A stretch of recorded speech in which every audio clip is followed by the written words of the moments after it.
São Francisco de Assis.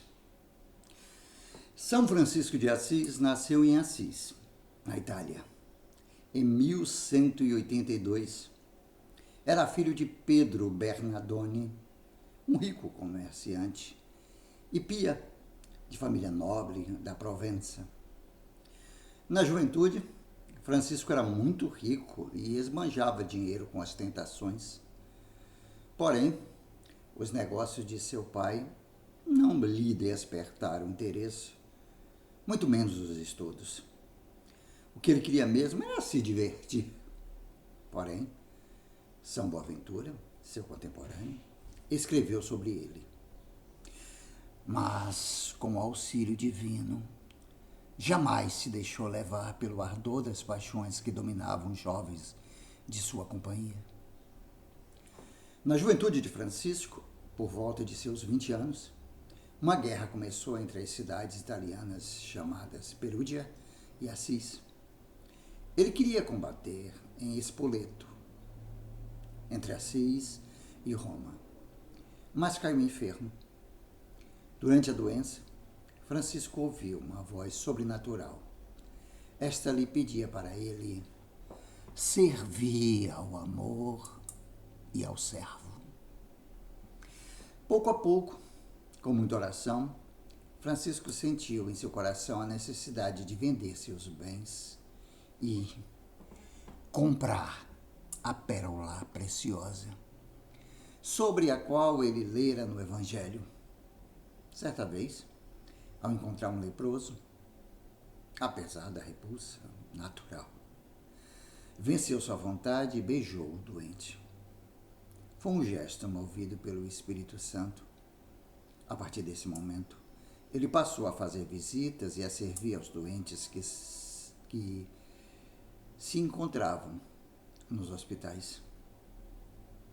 Aos pobres, presenteava com suas próprias roupas e também com dinheiro que tivesse no momento. Num dia simples, mas muito especial, no momento em que Francisco rezava sozinho na igreja de São Damião, em Assis, ele sentiu que o crucifixo falava com ele, repetindo por 3 vezes a frase que ficou famosa. Francisco, repara minha casa, pois olhas que está em ruínas. O santo vendeu tudo o que tinha e levou o dinheiro ao padre da igreja de São Damião e pediu permissão para viver com ele. Francisco tinha 25 anos. Pedro Bernardone, ao saber que seu filho tinha feito, foi buscá-lo indignado, levou-o para casa, bateu nele e acorrentou-o pelos pés.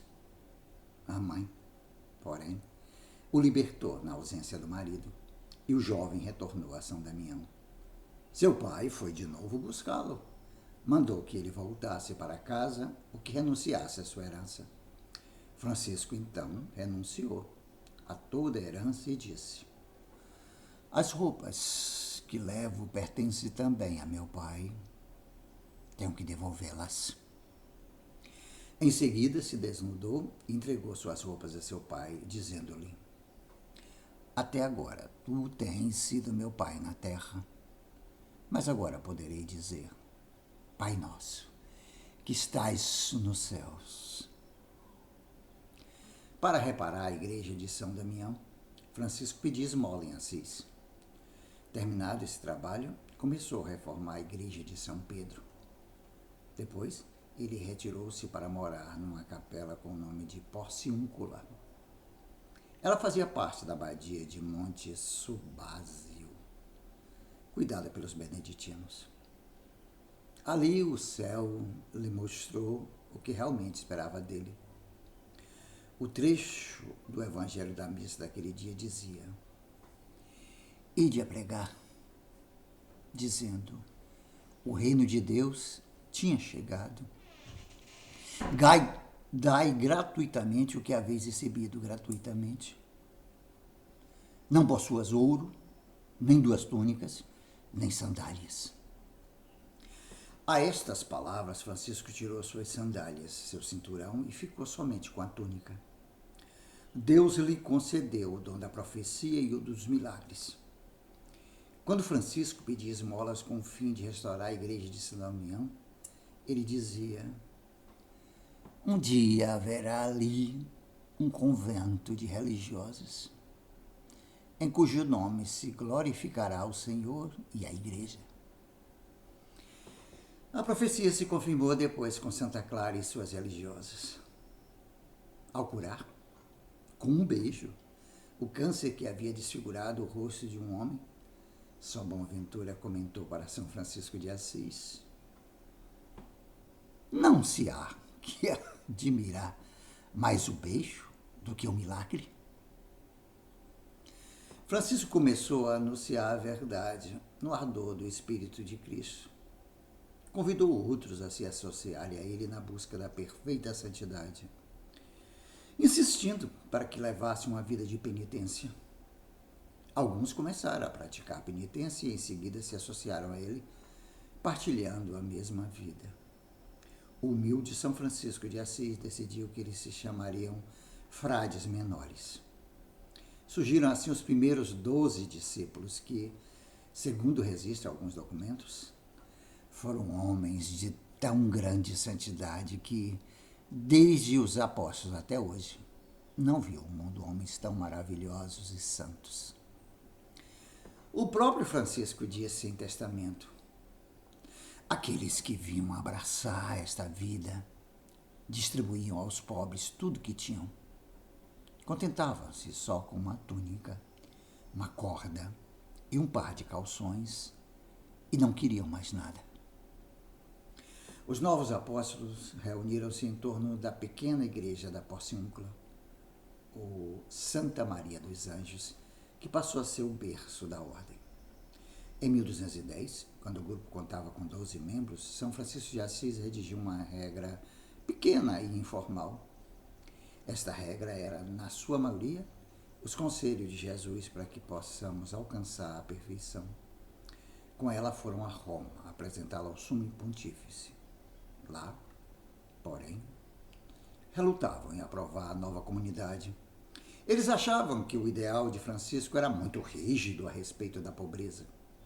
Por fim, porém, um cardeal afirmou: não podemos proibir que vivam como Cristo mandou no Evangelho.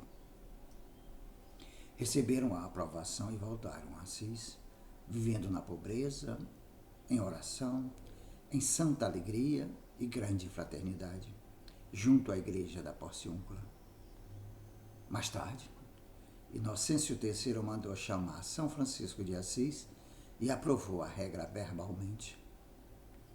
Logo em seguida, o Papa impôs a eles o corte dos cabelos e lhes enviou em missão de pregarem a penitência.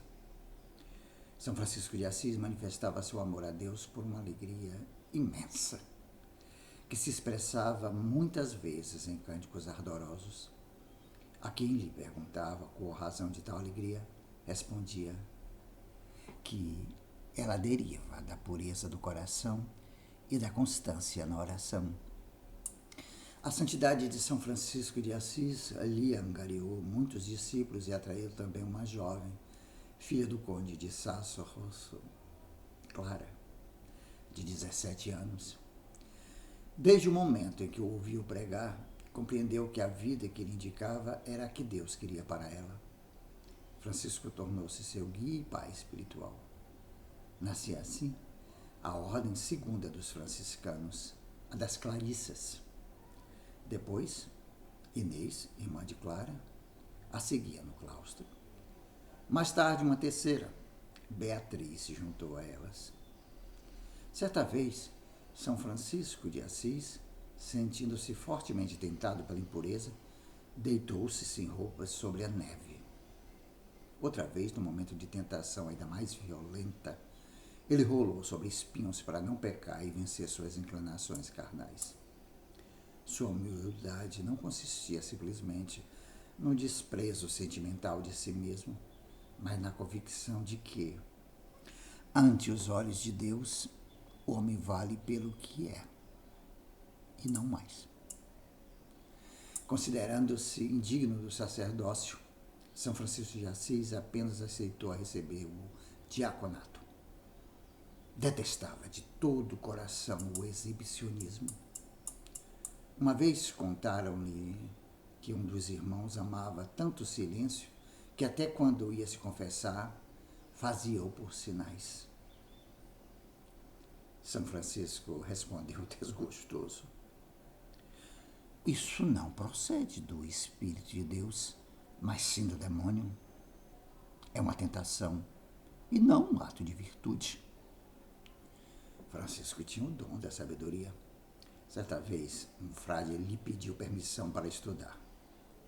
Francisco respondeu que se o frade repetisse com amor e devoção a oração Glória ao Pai, se tornaria sábio aos olhos de Deus. Ele mesmo, Francisco, era um grande exemplo da sabedoria dessa maneira adquirida. A proximidade de Francisco com a natureza sempre foi a faceta mais conhecida deste santo. Seu amor universalista abrangia toda a criação e simbolizava um retorno a um estado de inocência, como Adão e Eva no jardim do Éden. 2 anos antes de sua morte, tendo Francisco ido ao Monte Alverne, em companhia de alguns de seus frades mais íntimos, pôs-se em oração fervorosa e foi objeto de uma graça insigne. Na figura de um serafim de 6 asas, apareceu-lhe Nosso Senhor crucificado, que, depois de entreter-se com ele em doce colóquio, partiu deixando-lhe impressos no corpo os sagrados estigmas da paixão. Assim, esse discípulo de Cristo, que tanto desejara assemelhar-se a ele, obteve mais este traço de similitude com o divino Salvador. No verão de 1225, Francisco esteve tão enfermo que o cardeal Ugolino e o irmão Elias o levaram ao médico do Papa, em Rieti. São Francisco de Assis perguntou a verdade e lhe dissessem que lhe restava apenas umas semanas de vida. Bem-vinda, irmã Morte, exclamou o santo. Em seguida pediu para ser levado à Porciúncula.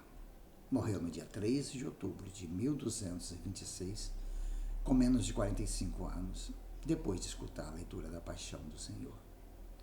Ele queria ser sepultado no cemitério dos criminosos, mas seus irmãos o levaram em solene procissão à igreja de São Jorge, em Assis.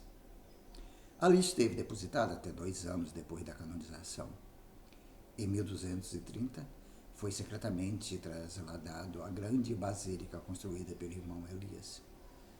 Ele foi canonizado apenas 2 anos depois da morte, em 1228, pelo Papa Gregório IX. Sua festa é celebrada em 4 de outubro. São Francisco de Assis, extraído do site Cruz Terra Santa. Também gosta de São Francisco de Assis? Então, curta, compartilhe, comente, se inscreva neste canal Jorge Lula Barreto e ative o sininho para receber notificações. 2 vídeos novos curtos todos os dias, um pela manhã e outro à tarde.